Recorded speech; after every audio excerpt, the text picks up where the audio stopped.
Best कर्मचाऱ्यांचा 22 जून पासून संपावर जाण्याचा इशारा आहे। मे महिन्याचा पगार न मिळाल्यामुळे या कर्मचाऱ्यांनी संपाचा पवित्र्यात ते आहे संपाचा हत्यार ते उगारण्याच्या तयारीत आहेत। याआधीच बेस्ट कर्मचाऱ्यांच्या पगारावरून बरीच गडबड झालेली होती, त्यावरून निधी पुरत नसल्याचेही आरोप होत होते। बेस्ट तोट्यात असल्याचंही सांगण्यात आलं होतं आणि त्या सगळ्याच्या पार्श्वभूमीवरती पुन्हा एकदा हे संपाचं हत्यार बेस्टच्या कर्मचाऱ्यांनी उगारलंय। मनश्री पाठक आमच्या प्रतिनिधी आपल्यासोबत आहेत। मनश्री, नम्रता, तू जसं म्हणलीस त्याप्रमाणे बेस्टसाठी आधीच पगार देणं हे अशक्य होत होतं, कारण बेस्ट ही प्रचंड तोट्यात होती। त्याचं कारण पुढे करत बेस्टच्या कर्मचाऱ्यांचे पगार हे महिने थकवण्यात आले होते आणि आता पुन्हा एकदा मे महिन्याचा पगार थकलेला आहे।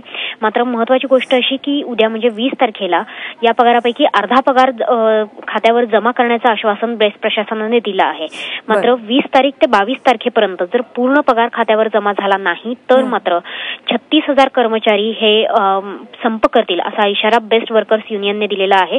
36,000 कर्मचारी हे काम करणार नाहीत असा दावा युनियनचा आहे। त्याच्यामुळे येत्या 22 तारखेपर्यंत बेस्ट प्रशासनावर ही जबाबदारी राहणार आहे, हे प्रेशर राहणार आहे की बेस्ट कर्मचाऱ्यांचा संपूर्ण पगार हा झाला पाहिजे आणि तरच कदाचित बेस्ट वर्कर्स युनियन आणि बेस्ट प्रशासन यांच्यामध्ये तोडगा निघू शकतो। नम्रता, मनश्री, अपडेट्स घेत राहू। तुर्तास धन्यवाद या माहितीबद्दल।